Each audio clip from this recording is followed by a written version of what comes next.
월급만으로 먹고 살기 힘들다고 느끼신 적 있나요? 월급은 스쳐 지나갈 뿐 회사에서 죽어라 이래도 통장 잔고는 늘지 않죠. 주식이나 코인은 불안해서 엄두도 못 내고 적금은 고작 몇십만 원이 전부입니다. 이대로 10년, 20년을 더 살아야 한다고 생각하니 숨이 턱턱 막힙니다. 퇴사하고 싶은 마음은 굴뚝 같지만 막상 사표를 내려면 내일부터 어떻게 살지라는 걱정이 앞섭니다. 그래서 많은 사람들은 두 가지 중 하나를 선택합니다. 회사를 다니며 안정을 택하거나 불안하지만 새로운 길을 찾아 떠나거나. 첫 번째를 선택하면 답답함이 계속될 수밖에 없고 두 번째를 선택하면 불확실한 미래와 맞서야 합니다. 그렇다면 결국 퇴사를 결심하는 사람들은 어떤 특징이 있을까요? 무작정 회사를 나가는 게 아니라 결국 퇴사를 택하는 사람들은 이것이 다릅니다. 오늘은 우리가 퇴사를 고민하게 되는 진짜 이유와 결국 퇴사를 택하는 사람들의 공통적인 특징 3가지를 알려드리겠습니다.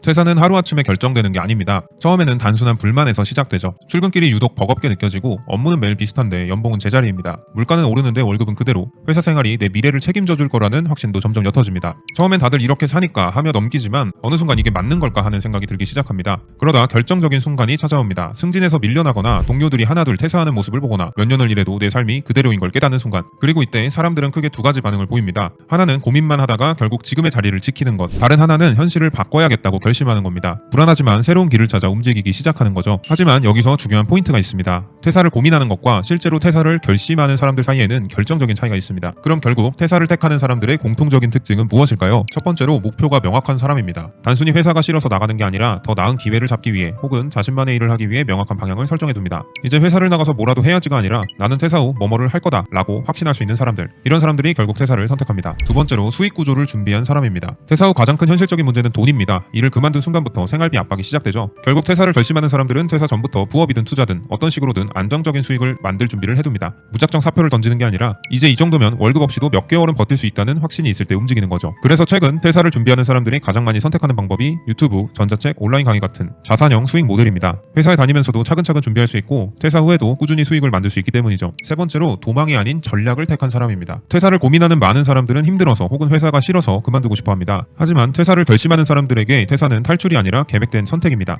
무조건 회사를 나가는 게 아니라 퇴사 후의 삶을 미리 설계하고 준비한 뒤 나가는 거죠. 이들은 퇴사 전부터 네트워크를 만들고 새로운 시장을 탐색하고 자신이 가진 강점을 활용할 방법을 고민합니다. 그래서 결국 퇴사를 하는 사람들은 무작정 일을 그만두는 게 아니라 이미 다음 단계로 갈 준비가 끝난 사람들입니다. 이제 퇴사를 고민하는 분들이라면 반드시 준비해야 할 현실적인 체크리스트를 확인해 보겠습니다. 퇴사를 결심했다면 이제 중요한 것은 준비입니다. 단순한 감정적인 결정이 아니라 퇴사 후에도 흔들리지 않도록 현실적인 준비가 필요합니다. 퇴사 후 후회하는 사람들과 퇴사 후에도 흔들리지 않는 사람들의 차이, 그 기준은 바로 이 3가지입니다. 첫 번째로 최소 6개월을 버틸 수 있는 자금이 있는가. 퇴사 후 가장 먼저 닥치는 현실적인 문제는 돈입니다. 월급이 끊기는 순간 남은 건 매달 빠져나가는 고정 지출뿐이죠. 그래서 퇴사를 준비하는 사람들은 최소 6개월에서 1년치 생활비를 미리 확보해둡니다. 이 자금이 있어야 조급해하지 않고 다음 단계를 차근차근 준비할 수 있습니다. 하지만 단순히 생활비만 있다고 끝이 아닙니다. 오히려 더 중요한 건 두 번째 요소입니다. 두 번째로 지속적인 수익을 만들 수 있는가가 중요합니다. 퇴사 전까지는 월급이 있었지만 이제는 스스로 돈을 벌어야 합니다. 문제는 당장 돈이 되는 일이 아니라 장기적으로 안정적인 수익을 만들 수 있는가입니다. 그래서 퇴사를 준비하는 사람들은 자신의 경험과 전문성을 활용할 수 있는 지속 가능한 수익 모델을 만듭니다. 최근에는 온라인 비즈니스 구축, 디지털 컨텐츠 제작, 부동산이나 주식 같은 투자 수익 다양한 옵션이 있습니다. 하지만 중요한 것은 퇴사 전에 이런 수익 모델을 테스트해보는 것입니다. 회사에 다니면서 리스크를 경험해보고 나에게 맞는 전략을 택하는 게 가장 중요합니다. 세 번째로 나를 성장시켜줄 네트워크가 있는가입니다. 퇴사 후 가장 달라지는 점 중 하나는 더 이상 회사라는 울타리가 없다는 것입니다. 모든 것을 혼자 결정하고 모든 기회를 스스로 찾아야 합니다. 온라인 커뮤니티, 업계 모임, 스터디 그룹 등 다양한 방법으로 인맥을 쌓아두는 것이 퇴사 후 생존에 결정적인 차이를 만듭니다. 퇴사를 고민하고 계시다면 이 3가지를 반드시 체크해야 합니다.